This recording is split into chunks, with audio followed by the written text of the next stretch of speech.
وتعالى في محكم آياته قائلا: أعوذ بالله من الشيطان الرجيم، بسم الله الرحمن الرحيم. واعتصموا بحبل الله جميعا ولا تفرقوا، واذكروا نعمة الله عليكم إذ كنتم أعداء فألف بين قلوبكم فأصبحتم بنعمته إخوانا. التأليف بين القلوب بيبقى شيء جميل جدا. فكأسرة جمعتنا النهارده بيكم كل المحبة والوفاء والإخلاص بوجود قامات جميلة جدا وكويسة موجودة معانا في كفر الشيخ بحضور الأستاذة عزة عبد العزيز. شرفتونا ونورتونا الأستاذة النهارده سمية بجد والله. يوسف، ربنا يبارك. الأستاذة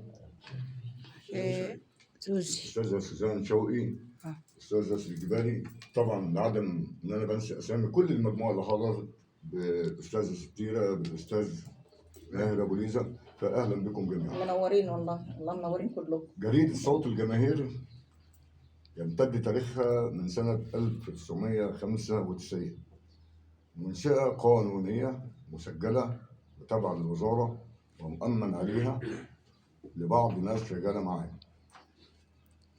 بيني وبين جريدة صوت الجماهير وبين النقابة العامة للعاملين بالصحافة والإعلام بروتوكول تعاون يمتد تاريخه من سنة 1997 لحد النهارده. بعتبر فيها أني أقدم نقيب في النقابة العامة للعاملين بالصحافة والإعلام، زائد بروتوكول تعاون بيني وبين جمعية المراسلين الدولية بالقاهرة، ودي جمعية عالمية على مستوى العالم، لها أفرع في جميع أنحاء العالم، ويمكن في كارنيه منها برضه ده الوحيد اللي هأبرزه لزميل لنا جاي تابع الأستاذ ماهر أبو ليزة هيسلمه النهارده. لها مميزات كبيرة جدا يطول شرحها عشان أختصر. فأي إنسان هينضم لجريدة صوت الجماهير وعايز يخش النقابة العامة للعاملين بالصحافة والإعلام هنعتمده. طيب، هل النقابة العامة للعاملين بالصحافة والإعلام دي نقابة معتمدة؟ طبعا معتمدة، تابعة للدولة، ومقرها 90 شارع الجلاء بالقاهرة. 90 شارع الجلاء بالقاهرة الدور الثاني. هما نقابتين للصحافة، لأن في بعض الزملاء وبعض الناس تعرضوا لمواضيع نصب واتنصب عليهم من بعض نقابات وهمية.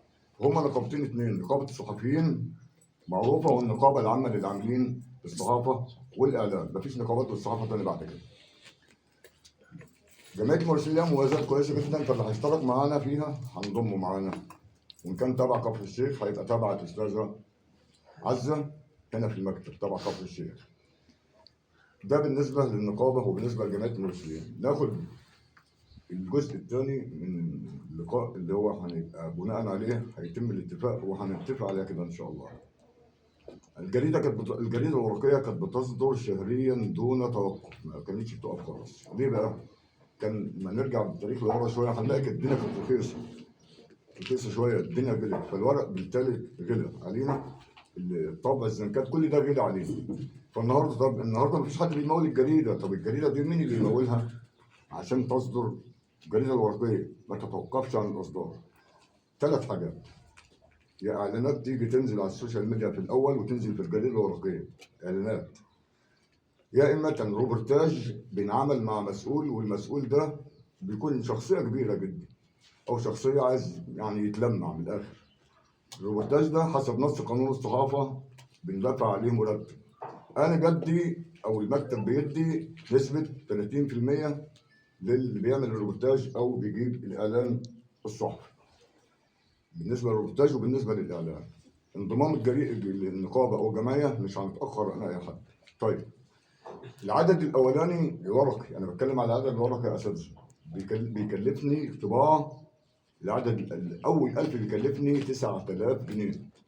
طب انا ليه بطبع العدد الورقي النهارده والسوشيال ميديا فيها كل الاخبار، واللي عايز يتفرج على حاجه او يقرا حاجه في الصحافه المقروءه بيجيبها من على النت.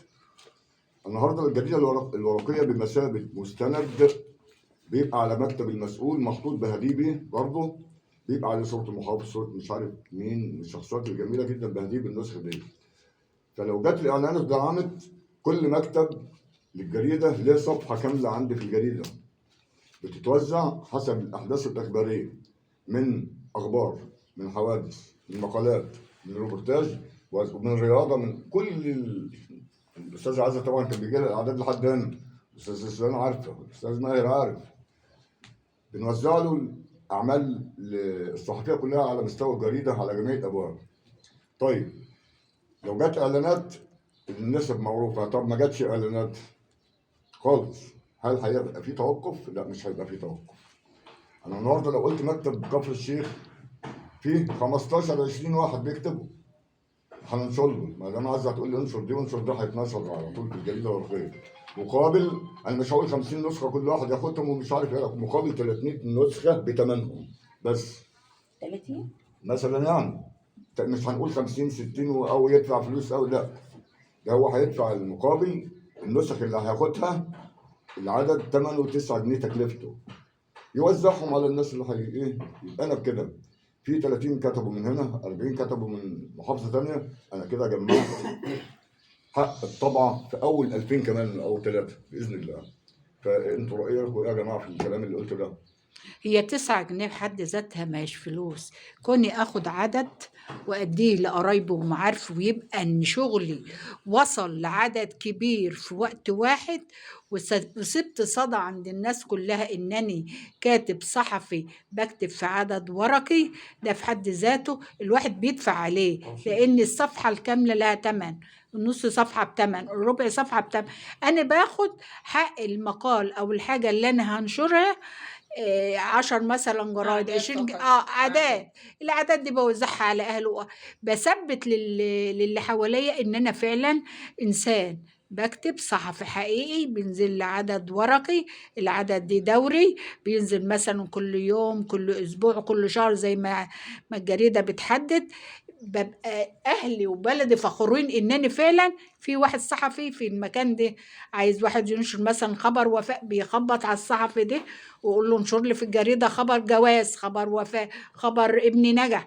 فبيبقى بالتالي ان الشغل بتاع الصحفي ده وصل لأهل بلده وتعرف، مش أهل بلده كمان، هتوصل من خلال الجريدة. طبعا فاتحة في 15 موقع، في 20 موقع تبع المواقع بتاعتها، غير ان كل ما الأعداد هتتزاد أعدادها هيبقى في مكتب زي ما الناس بتشتري كده من الميدان جريدة الأخبار والأهرام والجمهورية، هتشتري بالفعل جريدة صوت الجماهير، وهيبقى لها صدى عند الناس، وهنبقى كلنا نجحنا، لأن احنا بنمثل الجريدة وبنمثل نفسنا وبنمثل بلدنا في آن واحد. وفي حاجة فهو ده الهدف. وفي حاجة كمان يا أستاذ سويد، أم رياض، ممكن مثلا كل واحد في قريته يكتب المشاكل اللي في القرية دي، ويبقى وممكن لفت الضوء. الأستاذ شوقي يصيغها ويطرحها على الرأي العام، ومن خلال كتاباته هنوديها له المحافظ، هنوديها للجهة المسؤولة، مديرية أمن مثلا. أيوة. هنوثق لا، المشكلة وفي حاجة كمان يا أستاذ، ونعرضها على المسؤولين يا من أستاذ خلال عز، الجريدة. ممكن كل واحد صحفي في الجريدة بيروح الأستاذ شوقي هيوديه مديرية الأمن يثبت إن هو فعلا بيشتغل تبعه في الجريدة، في المحافظة، في التربية والتعليم، في أي مكان، يبقى هو وهو رايح ياخد شغل محدش واقف له، تمام. لأن أنا باخد شغل من خلال مصدر ثقة أنا شغال عليه. يعني أنا شغال في الجريدة، فهو غير الاي دي اللي هو يمسكه بيبقى موجود في المكان ده، فلان بيمثل جريدة كذا، ادوله الخبر المطلوب، فما يبقاش حد بيداري علينا اخبار، يبقى في مصداقية بيننا وبين الشارع او بيننا وبين المسؤول. وانا قصدي برضه يا استاذ سهير، اي واحد في قريه مثلا عنده رئيس قريه يروح يتكلم معاه، مشاكلك ايه، معرفش ايه، احنا هنذيع في الجريده، وياخد اعداد ويوزعها كده يعني، ونعرضها على المسؤولين. هيرفض يا استاذ عز. ونعرضها على المسؤولين، نعرضها على المسؤولين. او بنت مقابلة على المواطن اللي في لا القرية يعني، ممكن بعد يعني إذنك بتاع يعني القريه معلش. بتاع القريه يعني لما يحل مشكله نلقي الضوء عليه. ماشي. رئيس صح، مجلس صح، مدينه صح. حل مشكله صح. نلقي الضوء عليه، آه. نديله بقى الاعداد، فنقول له الاعداد ده هتوصل للمسؤولين، فاذا شغلك اهو مرئي ومسموع. بس ده الغرض. ايوه يا استاذ شوقي، تحب تقول حاجة؟ تعقيبا لكلامكم عشان اختم كلمتي ونبدا بالاستاذ ياسر. اضافات جميله جدا طبعا، فزي ما قلت لحضراتكم جميعا النقابة الجمعية الجريدة الحد الأدنى للإصدار والحد الأقصى للإصدار معروف عن طريق الإعلانات أو عن طريق أخذ الأعداد. وطبعا إحنا لنا مكاتب سوهاج لنا فيها مكاتب في اسكندرية في القاهرة، إن شاء الله في الأسبوع الجاي في كل مكتب بنعمل هناك اجتماع. فأنا عايز أطمنكم إن شاء الله إن الجريدة من 95 شغالة، يمكن بس تعثرنا في عددين أو 3 في الشهرين اللي لا فاتوا. واصدر للمنظمه اعداد كتير كتير، ورقيه ورقية كتير، كتير. صفحتين الوان. احنا عمل موقع برضه نص دلوقتي لنا. الجريده كانت للمنظمه احنا بصراحه. عمل لنا موقع دلوقتي برضه على السوشيال ميديا، هننزل عليه الاعمال الصحفيه إلكتروني؟ والدوله اللينك بتاعنا. بالليل بترفع الاخبار يعني ان شاء الله هتبدا من جوجل، توثيق ممكن جوجل اسال يعني. سؤال يا سعاده المستشار؟ تمام. نعم اسال سؤال. اتفضل. الاول انا رشدي اللواتي منظمه الضمير العالمي اهلا للكنيسة. بيك. بعد اذن حضرتك اتفضل. اسال سؤالين اتفضل. في المجال اللي اتقال. اتفضل. اول حاجه أيوة. الكارنيه بتاعنا ده اللي هيطلع ايوه زينا زي اللي خريج اعلام، يعني من حقي اباشر المهنه من اول ما يطلع الكارنيه كاني مستشار اعلامي زي اي صحفي. والسؤال الثاني النقابه ديت بتصرف معاش للعاملين؟ سؤال ظريف جدا وكان لابد من طرحه والله. لما نمسك الكارنيه ده بتاعنا بتاع جريده السوق الجماهيريه عليه بنلاقي عليه رقم المنشاه القانونيه مسجله تابعه للوزاره، واي كمبيوتر بيفتح الرقم ده بيعرف ان الجريده دي جريده تمام. واخد رقم ايداع قانوني من سنه 95. ادي حاجه. نرجع للمميزات بتاعه النقابه. مميزات النقابه انها بتطلع بطاقه صحيه لك ولجميع افراد الاسره بتاعتك. في كل محافظه بيبقى لها دكاتره معينه في القلب، في مش عارف في جميع التخصصات الطبيه. بتكشف عليك وعلى الاسره بتاعتك بربع الثمن بصرف العلاج. ده اول ميزه. لها مصايف في جميع انحاء مصر. اللي عايز تصيف بقى تاخد الاسره الكريمه وتطلع بيدوها لك الشقه بربع الثمن. لو عندك بنت بتتجوز بتروح تصرف اعلى منهم من صندوق الزماله هناك. والله لا قدر اي شيء بيحصل بتروح يصرفوا لك فلوس. طيب في ده اخر الكارنيه المده. ده يا استاذ شوقي؟ نعم. الكلام ده من الكارنيه ده ولا كارنيه لا تاني؟ كارنيه النقابه، انا بتكلم على كارنيه النقابه هو بيتكلم على كارنيه مش على النقابه. كارنيه الجريده يا جماعه. بتكلم على مميزات أنا النقابه عايزة. حسب السؤال اللي حضرتك طرحته عليه. ده مميزات النقابه. بعد بلوغ سن ال60 هي ما بتديش معاش، بتدي مبلغ على بعضه يعني جمله واحده كده مكافاه. دي بالنسبه بس مميزات الكارنيه النقابي غير الكارنيه ده. غير الكارنيه الجريدة. طب لا، الكارنيه النقابي أيوة، جاي يعني شروطه ايه ولا ايه؟ عمل ازاي؟ تمام. جاي في الكلام. ده بالنسبه للكارنيه النقابي. الرسوم بتاعته بتندفع معروفه رسوم. طبعا انا بقول على رسومه انها بتندفع عشان في ناس بتسافر تودي ورق، ترجع بعد اسبوع بترجع تجيبه تاني وبيطلع اتصال بيه. وبيتغير مهنه في البطاقه من خلال ده بالنسبه للاشتراك بتاع النقابه. ممكن طيب. نعرف يعني تغير المهنه في البطاقه. جاي لك في الكلام والله جاي لك في الكلام. مش هسيب بند يعديني. ده بالنسبه لاشتراك النقابه فقط لا غير. طب انا عايز اغير بطاقتي. لا يجوز تغيير البطاقه لاي واحد موظف مكتوب في بطاقته انه موظف. ما ينفعش. مش موظف بتغير البطاقه. في 50 مهنه بس ما بيكتبوش فيها صحفي خالص. نهائي. في النقابه العامه محرر صحفي ما بيتكتبش. عضو عامل في نقابه الصحفيين. كده فاهمه كلام. ايوه عضو عامل في نقابه الصحفيين. هو بيديك بقى مهنه تانية يعني نقول ايه؟ مشرف دعايه واعلان، مشرف علاقات عامه، مشرف اداري، حاجات كتير جدا يعني. ده بالنسبه للنقابه. جمعيه المراسلين الدوليين خدناها يمكن انا عرضته هنا دلوقتي. انا بعتمدك لان في بروتوكول تعاون ومميزاتها كالاتي. جمعيه المراسلين الدوليه مميزات فوق ما تتصور. اولا بتطلعك صحفي معتمد عالميا على مستوى العالم، مش على مستوى مصر بس. ومستعد اخلي الاستاذ نبيل حالا انا قاعد اتصل بيه يسلم عليكم كلكم انتوا قاعدين، ودي حالا دلوقتي هتصل بيه. بتطلع لك الكارنيه ده انجليش وعربي. بتتعامل بيها على مستوى العالم كله لان لها افرع في جميع انحاء العالم ما عدا دوله اسرائيل ما بتتعاملش معاها نهائي. رئيس الجمعيه لسه متوفى قريب ما كانش بيسيب الرئيس السيسي نهائي، كان معاه دايما باستمرار. ده كارنيه. طب ايه مميزاتها؟ مميزاتها ان بياخدوا الايميل بتاعك وبيراسلوك يوميا بينشروا لك اعمالك ب3 لغات، وبرضه النظام الصحي تبعها، وبيطلعوا رحلات وبيطلعوا حاجات كويسه جدا وبترسلك كل يوم. ليك مثلا مقاله ده بتتنشر في صوت الجماهير، وعن طريق جمعيه مراسلين بتنشرها لك ب3 لغات كمان. وبيبقى في مؤتمرات بيحضرها الرئيس، بيحضرها المحافظ، بيخيروك بيقول لك هل انت لك رغبه تروح تغطي الحدث اللي هيحضره الوزير الفلاني، بتقول اه، بيكتبوا اسمك على اللوحه هناك عشان ما حدش يعرضك من خلال الكارنيه ده. دي مميزات النقابه. في اسئله ثانيه برضه حد عايز يسالها؟ انا بس ننسى بس سؤال واحد بالنسبه انا يعني خلفيه قانونيه تمام، فيعني اهل مكه اولى بشعبها. نعم.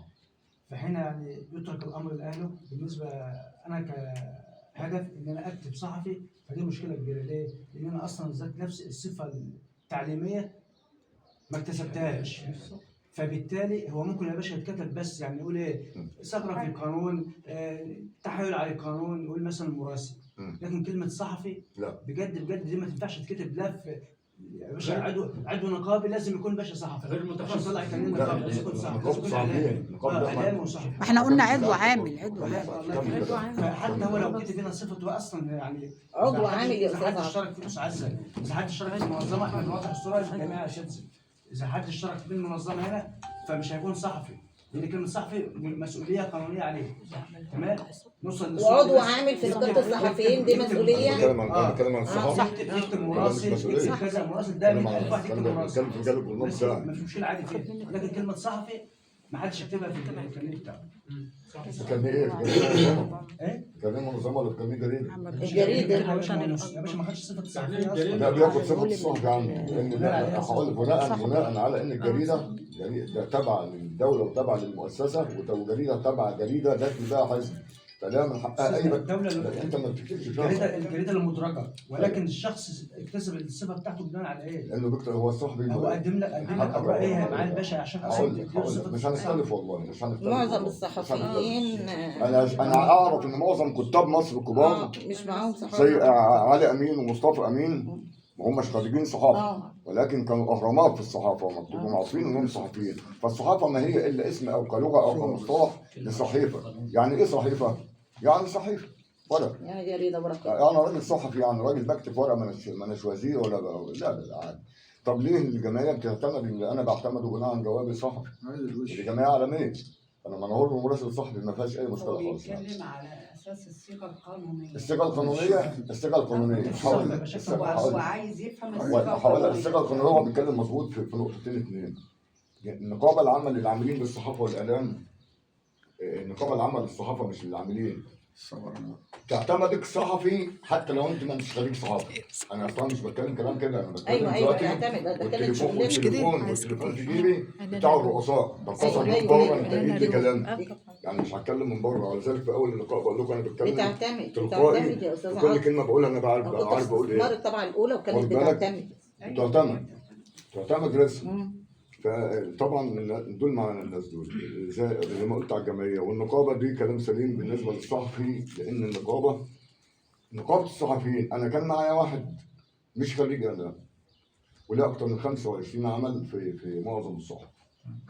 قال لي يا استاذ شوقي انا عايز اخش نقابه الصحفيين لان الجريده معتمده تبع المجلس الاعلى للصحافه. فالنهارده شرط اللي هينكتب صحفي في نقابه الصحفيين عشان يبقى له مرتب لازم أأمن عليها عندي في الجريده الاول. مظبوط. لازم أأمن عليها عندي في الجريده. بعد ما أأمن عليه في الجريده بياخد جواب من التأمينات انه مأمن عليه في جريده صوت الجماهير بصفته كاتب او مراسل او محرر. ما هوش خريج صحافه هو بقى عشان نكون متفقين. وبيتغير كارنيه وكمان. وبياخد ال 17 عمل ويجي راح على نقابه الصحفيين بقى. بتتغير في البدايه على شرط لا ده حاجه ثانيه. على شرط انا بتكلم عن نقابه الصحفيين مش النقابه العامه. بتكلم عن نقابه الصحفيين لحد دلوقتي. نقابه الصحفيين بياخد ال 17 عمل زائد الجواب انه مأمن عليه وبيخش لجنه امتحان. مظبوط. لازم يمتحنوه. مظبوط. لا الله يعني كده صح؟ كده صح. كده انت قانون الزرع كده صح. نجح بيعتمدوه بياخد مرتب من النقابه يبقى عضو نقابه الصحفيين. ما بيعتمدوش حد. يطلع كلمه بقى اللي عليه. هما بقى لهم كام سنه ما بيعتمدوش. معلش يعني شويه يعني تحس ان انت مش قاعد في نقابه الصحفيين تحس ان انت قاعد على في غرزه او على قهوه بتلعب دومينو. ماشي. مظبوط. انما احنا لما عملت صحافه عملتها بلغه الادب وبلغه الشعر بتاعتنا. واخد بالك؟ وبعد سن 40 ما يعتمدوش حد، فاللي عايز يخش النقابه اهلا بيكون عنده شروط ده هدخله التامينات عنده يروح يشوف يجرب حظه. بس على فكرة اللي بتدفع له تأمين شهر بيضطر يدفع التأمين على طول. مدى الحياه. انا فاهم. طب حته بقى تغيير المهنه في البطاقه، ايوه. ممكن تشرحها؟ يبقى هنشرح نقول ان النقابه الثانيه اسمها النقابه استاذه ستيره خليكي معايا، اسمها النقابه العامه للعاملين بالصحافه الصحافة والاعلام. والإعلام. 90 شرع الجلاء. هكلمهم لك حالا اهو. تمام، من غير ما نتكلم احنا. بكتب الجواب. مفيش تشبيه موجه للنقابه العامه للعاملين بالصحافه شروطها، شرط المؤهل الدراسي، شرط البطاقه، اعتماد جواب مني يروح يطلع كارنيه من هناك ويرسل دفع حاجه. بس حالة ايه؟ صحيفة هي التشبيه اللي هي صحيفة. ولا هو عنده ولا غيره. انا لما جيت انا رحت القوى العامه لازم عنها. ماشي، وعملوها لي. لا دلوقتي ده كان خلاص. اول انا بعت يمكن بعت علشان اغير